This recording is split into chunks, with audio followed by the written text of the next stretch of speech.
Programming में अगर एक काम बार बार करना हो तो क्या हर लाइन मैनुअली लिखनी पड़ेगी। इमेजिन आपको 1 से 100 तक नंबर्स प्रिंट करने हैं या फिर स्टूडेंट का रिजल्ट कैलकुलेट करना है। कोड को बार बार लिखना ना तो स्मार्ट वे है और ना ही पॉसिबल।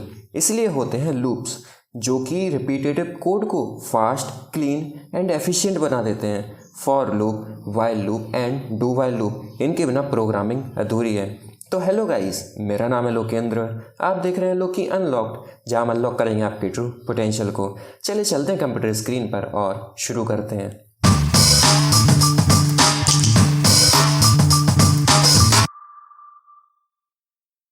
चलिए समझते हैं जावास्क्रिप्ट में लूप्स क्या होते हैं। सबसे पहले हम समझते हैं कि हमें लूप्स की जरूरत क्यों पड़ती है। Without loops we repeat code manually. अगर हम लूप्स का यूज नहीं करेंगे तो हम कोड बार बार रिपीट करेंगे। With loops we write less and execute more. और हम अगर लूप्स का यूज़ करेंगे तो हम थोड़े से ही कोड में बहुत सारा आउटपुट जनरेट कर सकते हैं।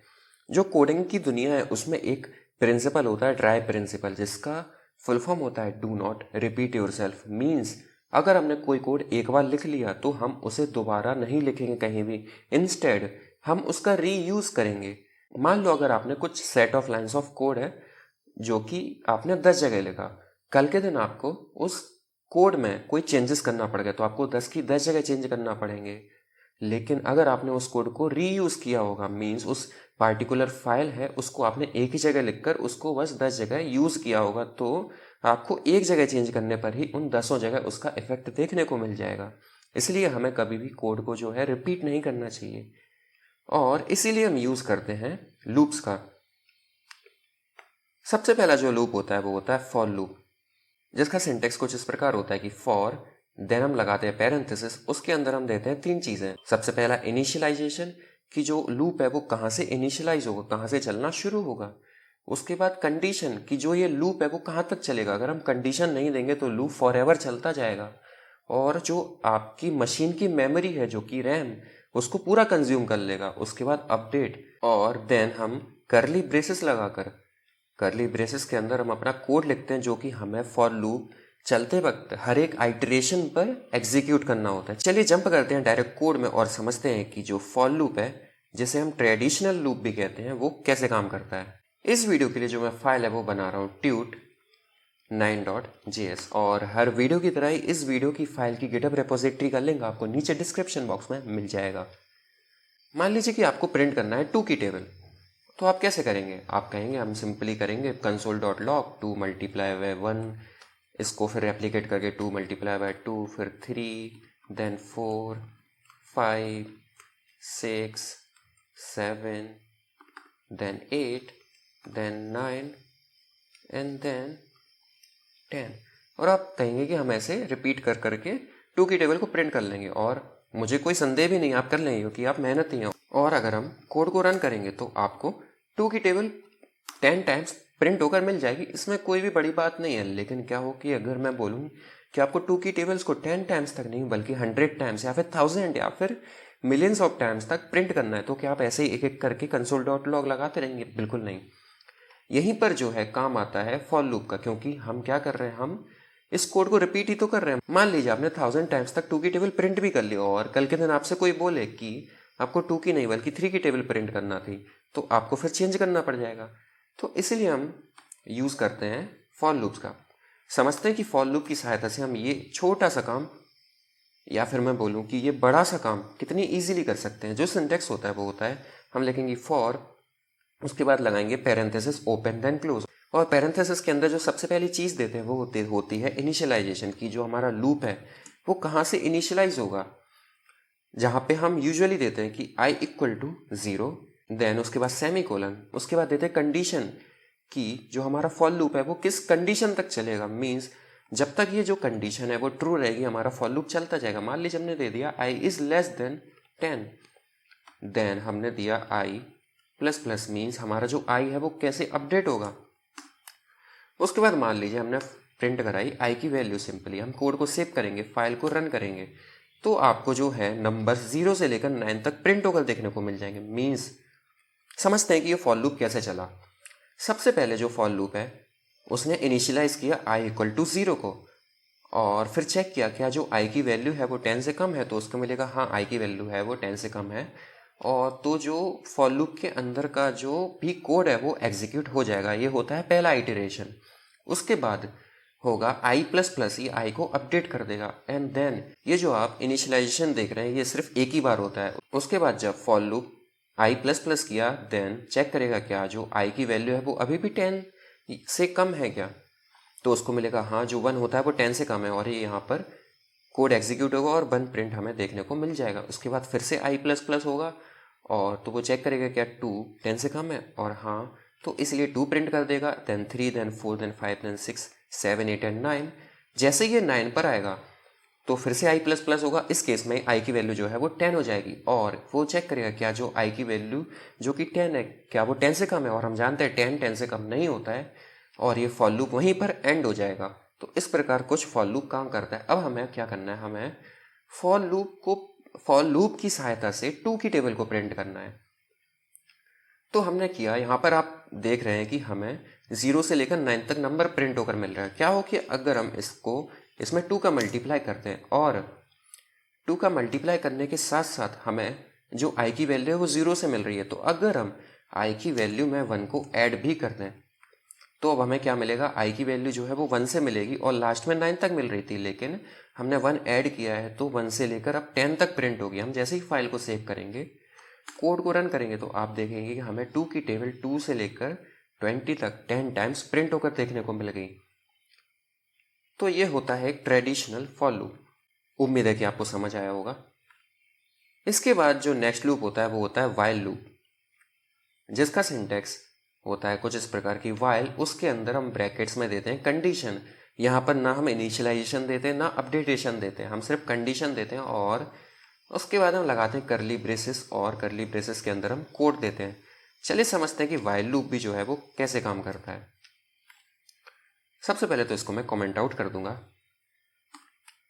और मैंने दिया, मान लो मैंने यहाँ पर बाहर एक वेरिएबल ले लिया i इक्वल टू 0, और हम यहाँ पर देंगे while i is less than 10। जब तक i की वैल्यू जो है वो 10 से कम रहे तब तक प्रिंट करो i की वैल्यू को, और साथ ही साथ i की वैल्यू को हम यहाँ इसके अंदर अपडेट भी कर देंगे। जो वाइल लूप है वो सिर्फ कंडीशन लेता है कि किस कंडीशन तक चलेगा, बाकी सारी चीज़ें हमें खुद से देना पड़ेंगे। यहाँ पर जैसे हमने इनिशियलाइज किया तो वो वाइल लूप के बाहर किया, और जो अपडेट किया वो उसके अंदर। हम जैसे ही कोड को रन करेंगे तो हमें पता है 0 से 9 तक जो है हमें नंबर्स प्रिंट होकर देखने को मिल जाएंगे। और सिमिलरली अगर हमें इसकी सहायता से अगेन अगर 2 की टेबल को प्रिंट करना हो तो हम करेंगे 2 मल्टीप्लाई बाय i प्लस 1, क्योंकि जो हमें टेबल चाहिए वो 1 से 10 तक चाहिए, ना कि 0 से 9 तक। और हम प्रिंट करेंगे तो हमें 2 की टेबल 10 टाइम्स प्रिंट होकर देखने को मिल जाएगी। इसके बाद होता है डू वाइल लूप। अब डू वाइल लूप की जो खासियत है वो ये है कि ये लूप कम से कम एक बार तो चलता ही चलता है, भले ही कंडीशन जो है वो फॉल्स ही क्यों ना हो। मेरे कहने का क्या मतलब है, मैं समझाता हूँ। जैसा कि हमने देखा, चलो पहले हम वाइल लूप का एग्जाम्पल लेते हैं। मान लो क्या हो कि अगर i की वैल्यू में यहाँ पर पहले ही 10 दे दूँ और फिर फाइल को सेव करके रन करूँ तो हमें कोई भी आउटपुट देखने को नहीं मिलेगा, क्योंकि हमने दिया कि i की वैल्यू जो है वो है 10, और हमने दिया कि i की वैल्यू जब तक 10 से कम रहे तब तक वाइल लूप चले। लेकिन जो i की वैल्यू स्टार्टिंग में ही थी वो 10 थी, जो कि 10 से कम होता ही नहीं है, तो ये वाइल लूप कभी एग्जीक्यूट ही नहीं होगा। सिमिलरली अगर मैं इसको कमेंट आउट करूं और इसको करूं मैं अनकमेंट, और यहाँ पर भी अगर सेम काम करूं कि i की वैल्यू को 10 दे दूं और मैं चेक कर रहा हूं कि i की वैल्यू जो है वो 10 से कम होनी चाहिए, मैं अगर फिर अगेन फाइल को सेव करके रन करूंगा हमें कोई भी आउटपुट प्रिंट होकर देखने को नहीं मिलेगा, क्योंकि अगेन जो i की वैल्यू है वो जो हमारी कंडीशन थी उससे मैच ही नहीं हुई, वो पहली बार में ही फॉल्स हो गई। इसी टाइम पर काम आते हैं डू वाइल लूप की। अगर हमें कम से कम लूप को एक बार रन करना ही करना हो तो हम डू वाइल लूप का यूज़ करते हैं, इवन दो कंडीशन फॉल्स ही क्यों ना हो। इसका जो सिंटेक्स होता है वो कुछ इस प्रकार होता है कि डू, उसके बाद करली ब्रेसेस। यहाँ पर हम कंडीशन सबसे बाद में देते हैं, करली ब्रेसेस के अंदर हम अपना कोड लिखते हैं, उसके बाद लिखते हैं वाइल कंडीशन। मीन्स ये काम करते जाओ जब तक कि ये कंडीशन ट्रू रहे।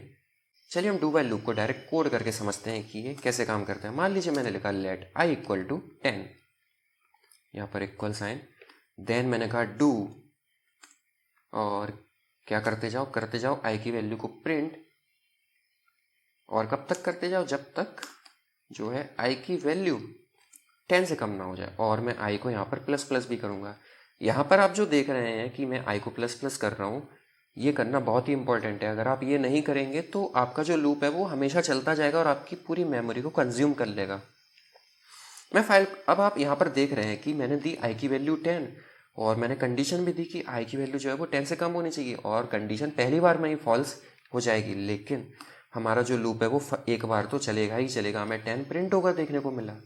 मीन्स ये लूप क्या करता है, ये लूप पहले एग्जीक्यूट करता है, उसके बाद जो है कंडीशंस चेक करता है। तो इस केस में अगर हमें कभी भी लूप एक बार तो चलाना ही चलाना हो, इवन तो कंडीशन फॉल्स ही क्यों ना हो, उस केस में हम यूज़ करते हैं डू वाइल लूप का। इसके बाद समझते हैं कि इन तीनों लूप्स में डिफरेंस क्या है। फॉर लूप का यूज़ करना चाहिए जब हमें काउंट पता हो। जैसे हमने देखा था कि हमें 2 की टेबल प्रिंट करना थी, हमें काउंट का पता था कि 2 की टेबल हमें 10 टाइम्स तक प्रिंट करना है। उस केस में ट्रेडिशनल फॉर लूप यूज़ करना ज़्यादा बेटर होता है।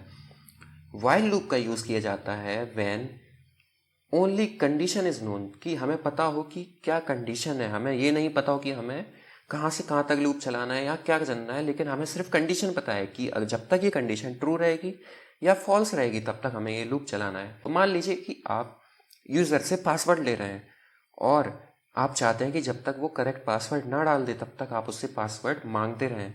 चलिए इस एग्जाम्पल को हम करके समझते हैं कि मैं क्या कहना चाह रहा हूँ।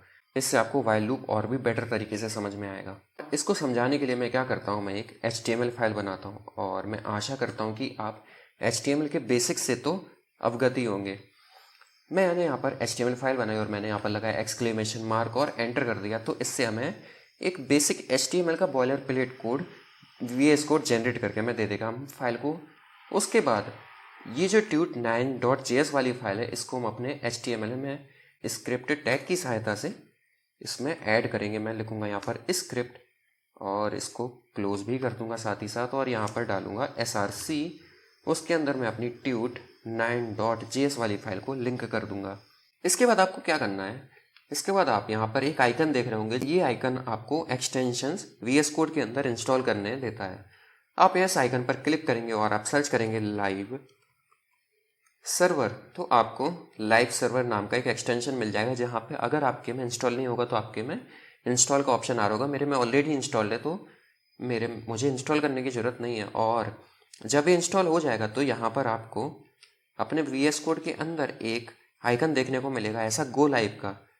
अगर आपके में ये शो हो रहा है तो मीन्स आपके में लाइव सर्वर जो है वो इंस्टॉल हो चुका है। इसके बाद मैंने क्या किया, मैंने अपना एक साइट पे ब्राउज़र खोल लिया और मैं जैसे ही इस HTML फाइल को खोले हुए गो लाइव पर क्लिक करूँगा तो ये जो मेरी HTML फाइल है वो सर्व होना शुरू हो जाएगी और ये मेरे ब्राउज़र में ओपन हो जाएगी। मैं यहाँ पर ब्राउज़र में राइट क्लिक करूँगा और यहाँ पर इंस्पेक्ट में जाऊँगा और यहाँ पर मैं अपना कंसोल खोल लूँगा। जो भी यहाँ पर कुछ भी अगर लिखा हो तो इसको आप क्लियर कर दीजिएगा। इससे होगा क्या कि जो हमारी जावास्क्रिप्ट की फाइल है इसमें जो भी आउटपुट्स आप यहाँ भी टर्मिनल में देख रहे थे वो आप यहाँ पर देख पाएंगे। मीन्स मैं क्या कहना चाह रहा हूँ, अगर मान लीजिए आप ये जो ऊपर वाली वाइल लूप था वो यहाँ पर चलाएं तो पहले तो मुझे एरर देखने को मिल रहा है कि यहाँ पर मैंने डबल बार इनिशियलाइज़ कर दिया। और जैसे ही आप यहाँ पर सही सेव करेंगे तो आपको ये 2 की टेबल प्रिंट होकर देखने को मिल जाएगी। मीन्स ये आपके एक टर्मिनल की तरह काम करता है। इसको मैं पहले कमेंट आउट कर दूंगा। और हमारे पास एक API होती है प्रॉम्प्ट, जो कि क्या करती है, मान लो मैंने लिखा const user input equal prompt, जो कि क्या करती है, जो कि हमें ब्राउज़र से यूज़र का इनपुट ला कर देती है। मैं क्या कहना चाहता हूँ मैं समझाता हूँ। मान लीजिए मैंने यहाँ पर डाला कि एंटर योर पासवर्ड और यहाँ पर मैंने लगाया कोलन स्पेस। मैं जैसे ही फाइल को सेव करूँगा तो एंटर योर पासवर्ड मुझे यहाँ पर देखने को मिल जाएगा। और मैं क्या करूँगा, मैं साथ ही साथ यहाँ पर जो भी यूज़र इनपुट दे रहा है उसको मैं यहाँ पर सेव भी कंसोल लॉग भी करा लूँगा। मान लीजिए मैंने डाला 1 2 3, मैंने जैसे ही ओके किया तो मुझे 1 2 3 यहाँ पर प्रिंट होकर देखने को मिल जाएगा। मीन्स इस प्रॉम्प्ट की सहायता से हम यहाँ से यूज़र का इनपुट ले सकते हैं। तो इसका मैं यूज़ करूँगा अपने वाइल लूप के अंदर। और कैसे मैं बताता हूँ। मैं यहाँ पर लगाऊंगा वाइल और उसके ऊपर भी मैं एक वेरिएबल बनाऊंगा पासवर्ड नेम से पासवर्ड, और इसे मैं ऐसे अनइनिशियलाइज छोड़ दूंगा। और मैं यहाँ पर लगाऊंगा जब तक कि पासवर्ड, हमारा वाइल लूप कब तक चलेगा, जब तक कि पासवर्ड की जो वैल्यू है वो मैच नहीं हो जाती, मान लो 1 2 3 से, और मैं इसे स्ट्रिंग में लूँगा। और मैं ये जो था इसको मैं वाइल लूप के अंदर ले लूँगा। देन यहाँ पर मैं इस कंसोल लॉग को हटाऊंगा और ये जो यूज़र इनपुट था, इस यूज़र इनपुट की जगह मैं पासवर्ड जो कि हमने बाहर वेरिएबल बनाया उसको मैं री इनिशियलाइज या री असाइन कर दूंगा जो भी यूज़र हमें इनपुट देगा उससे। उसके बाद मैं इफ़ कंडीशन लगाऊंगा, if password triple equal to 1 2 3 या फिर स्ट्रिंग 1 2 3, तो मैं प्रिंट कर दूंगा कि your password is correct. Then मैं एल्स कंडीशन में दूंगा। अब ये इफ एल्स क्या होते हैं, जिन्होंने भी मेरी इफ एल्स वाली वीडियो नहीं देखी है उन्हें ज़रूर से चेकआउट करनी चाहिए, तभी आपको समझ आएगा कि मैं ये यहाँ पर क्या कर रहा हूँ। Your password is incorrect. मैं जैसे ही फाइल को सेव करूँगा कोड को, तो यहाँ पर मुझसे ये पासवर्ड मांगेगा। मान लो मैंने दे दिया पासवर्ड 1 2 3 जो कि मेरा एक्चुअल पासवर्ड है, जो कि मैंने यहाँ पर कंडीशन भी दी है।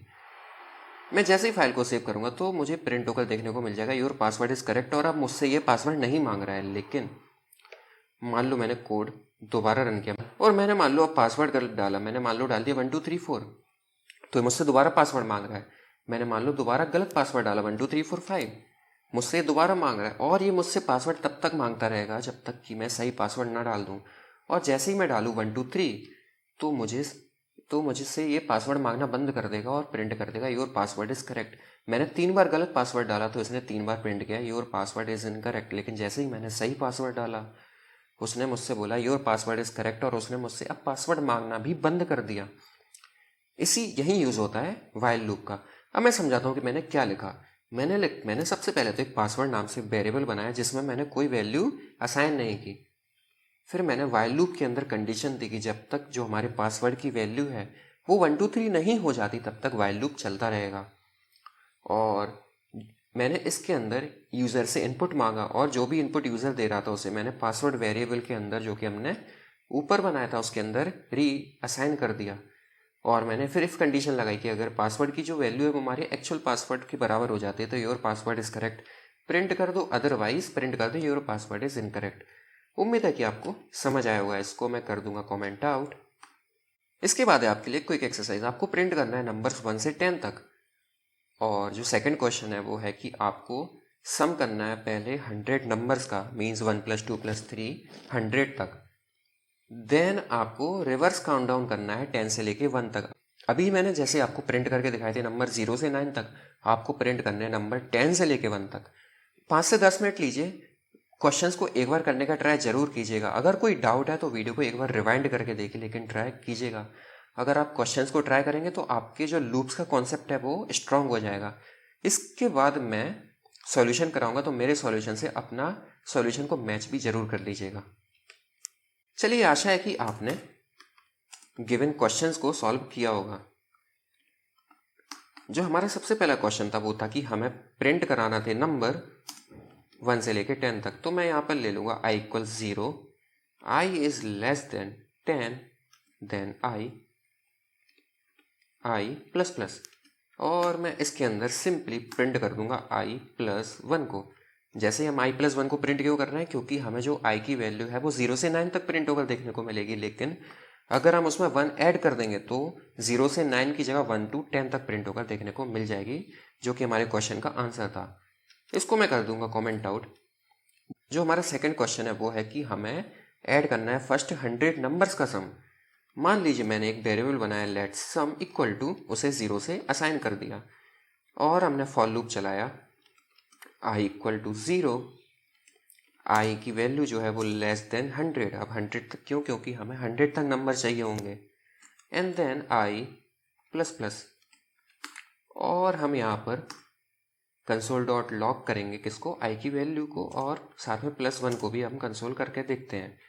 जैसे ही मैं करूँगा तो मुझे 1 से लेकर 100 तक नंबर्स प्रिंट होकर मिल जाएंगे, लेकिन मुझे ये थोड़े ना करना था, मुझे तो इनका सम चाहिए था। तो मैं करूँगा सम प्लस इक्वल टू आई और साथ में +1।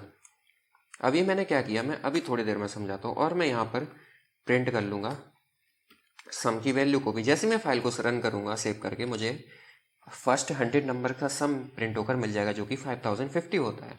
अब मैंने यहाँ पर क्या किया, सबसे पहले तो मैंने सम को इनिशियलाइज कर दिया 0 से, उसके बाद लूप चलाया मैंने 0 से लेकर 99 तक, और ये जो लूप है वो हमें 0 से लेकर 99 तक नंबर्स देगा।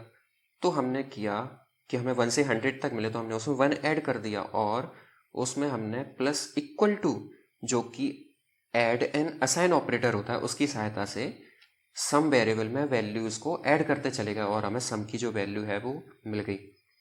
इसके बाद जो अगला क्वेश्चन था वो था कि हमें नंबर्स प्रिंट करने हैं रिवर्स ऑर्डर में 10 to 9 तक। हम कैसे करेंगे, हम लेंगे i equal to 10। i equal to 10 क्यों, क्योंकि हमें अब जो स्टार्टिंग पॉइंट है वो 10 है, ना कि 0 या फिर 1। उसके बाद लेंगे i की जो वैल्यू है वो बड़ी होनी चाहिए 0 से, क्योंकि हम रिवर्स ऑर्डर में जा रहे हैं। देन हम करेंगे i माइनस माइनस, इस बार हम प्लस प्लस नहीं लेंगे। अब आप ऐसे समझिए, हमने पहले प्रिंट किया 10, उसके बाद हमें चाहिए 9, तो हमें 9 के लिए इंक्रीमेंट नहीं बल्कि डिक्रीमेंट ऑपरेटर चाहिए, इसलिए हम माइनस माइनस लेंगे। और हम अगर सिंपली console.log करेंगे i को, फाइल को रन करेंगे, तो हमें 10 to 1 तक नंबर्स प्रिंट होकर देखने को मिल जाएंगे। तो ये था for loop, while loop and do while loop के बारे में एक ब्रीफ एक्सप्लेनेशन।